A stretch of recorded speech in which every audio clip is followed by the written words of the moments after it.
Hello friend, आज हम BA second year का सेकेंड पेपर पढ़ेंगे बाल विकास। इसमें हमारा टॉपिक रहेगा वंशानुक्रम के पक्ष में अध्ययन। इसमें लिखेंगे, यद्यपि किसी भी बालक के विकास में वंशानुक्रम और वातावरण दोनों का समान योगदान है, किंतु फिर भी कुछ मनोवैज्ञानिकों ने अपने अध्ययनों द्वारा इस बात की पुष्टि की है कि बालक के विकास पर वंशानुक्रम का अधिक प्रभाव पड़ता है। वैज्ञानिकों के अध्ययन का कुछ शब्दों में उल्लेख किया गया है। तो फर्स्ट पहले लिखेंगे गाल्टन का अध्ययन। तो उसमें लिखेंगे, वंशानुक्रम के प्रभाव को देखने के लिए सबसे पहले गाल्टन ने सुप्रसिद्ध वकीलों, कलाकारों, साहित्यकारों, शिक्षाविदों, वैज्ञानिकों, न्यायाधीशों तथा मंत्रियों और उनके निकट संबंधियों के 977 परिवारों का अध्ययन किया और पाया कि इन सुप्रसिद्ध व्यक्तियों के पूर्वज और निकट संबंधी में अधिकांश प्रसिद्ध व्यक्ति थे। इसके पश्चात 977 ही साधारण व्यक्तियों के परिवारों का अध्ययन किया तो देखा कि उनमें से केवल 4 व्यक्ति ही प्रसिद्ध पा सके। पैराग्राफ चेंज करके लिखेंगे, अतः गाल्टन ने निष्कर्ष निकाला कि व्यक्ति की बुद्धि तथा अन्य मानसिक क्षमताएं उसे वंशानुक्रम द्वारा निर्धारित होती हैं। इसमें वातावरण का सहयोग नहीं होता है। सेकंड पॉइंट में लिखेंगे विशिम्प का अध्ययन। तो इसमें लिखेंगे, विशिम्प ने रिचर्ड एडवर्ड के परिवार का अध्ययन किया। एडवर्ड ने एक शिक्षित महिला के साथ विवाह किया। उस महिला से उत्पन्न संतान ख्याति मिली, परंतु बाद में रिचर्ड ने एक साधारण महिला से विवाह किया तो इस महिला से उत्पन्न संतानों को उतनी अधिक ख्याति ना मिल सकी। अतः विशिम्प ने निष्कर्ष निकाला कि वंश परंपरा ही बालक के विकास की सीमा और दिशा निर्धारित करती है। थर्ड पॉइंट में लिखेंगे गोडार्ड। तो गोडार्ड का अध्ययन में लिखेंगे, वंशानुक्रम की दशा में किया गया यह अध्ययन अत्यंत महत्वपूर्ण माना जाता है। गोडार्ड मार्टिन कालिकाक, जो एक सैनिक था, उसके परिवार का अध्ययन किया। इस सैनिक ने सर्वप्रथम एक पथभ्रष्ट महिला के साथ संबंध स्थापित किए। इस महिला के जो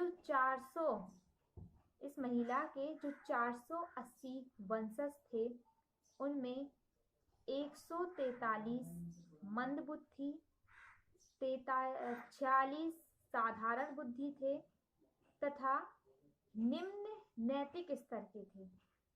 36 संतानें अवैध थीं, 33 वेश्याएं, 24 शराबी, 8 वेश्यालयों के मालिक, 3 अपराधी तथा 3 मिर्गी के रोगी निकले।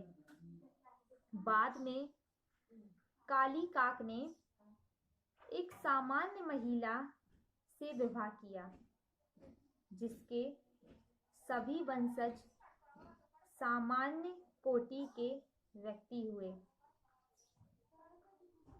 गॉडार्ड के इस अध्ययन से इस बात की पुष्टि हुई कि वंशानुक्रम का संबंध अनैतिकता, दुराचार, पथभ्रष्टता तथा मंदबुद्धिता से है। 4th पॉइंट में लिखेंगे डगडेल का अध्ययन।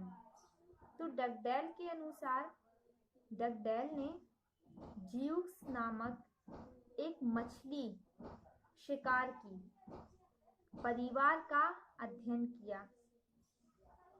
डगडेल ने जियूक्स नामक एक मछली शिकारी के परिवार का अध्ययन किया। जियूक्स दुराचारी तथा पथभ्रष्ट व्यक्ति था।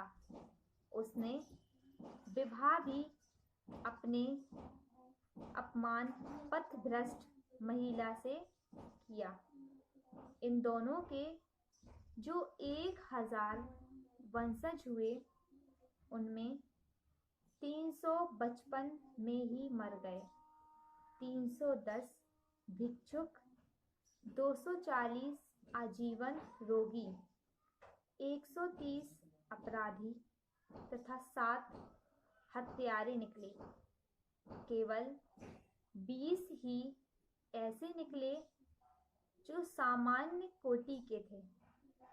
अतः निष्कर्ष निकाला कि व्यक्ति के आचरणों पर वंशानुगत का प्रभाव पड़ता है। 5th पॉइंट में लिखेंगे गाल्टन द्वारा जुड़वा बच्चों पर अध्ययन। तो इसमें लिखेंगे गाल्टन ने 80 जुड़वा बच्चों का अध्ययन किया और निष्कर्ष निकाला कि जुड़वा बच्चों का जीवन ठीक उसी प्रकार समान दिखाई पड़ता है जिस प्रकार एक ही कारखाने में बनी हुई 2 मशीनें, अर्थात उनके अनुसार शारीरिक व मानसिक गुणों में जुड़वा बच्चे समान रहते हैं। नेक्स्ट पॉइंट 6 पॉइंट में लिखेंगे न्यूमैन तथा फ्रीमैन।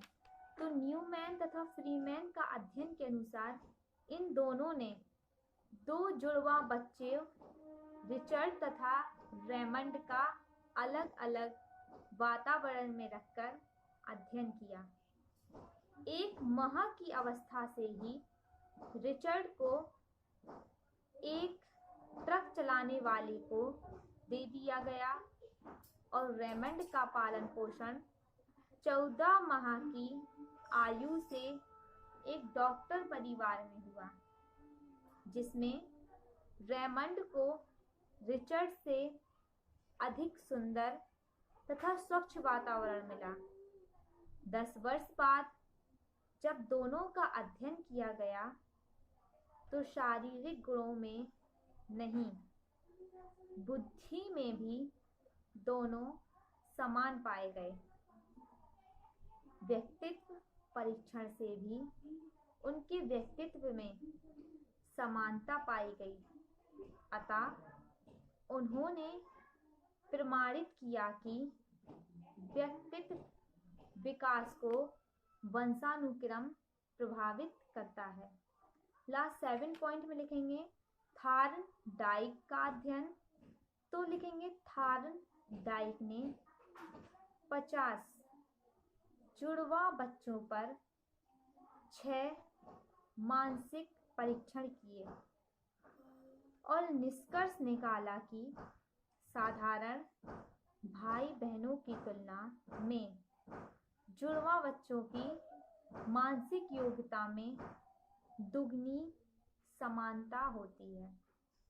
इस प्रकार उपयुक्त सभी अध्ययनों में वैज्ञानिकों ने यह प्रमाणित किया है कि शारीरिक गुणों के साथ साथ बुद्धि, मानसिक योग्यताएं तथा आचार व्यवहार वंशानुक्रम द्वारा निर्धारित होते हैं।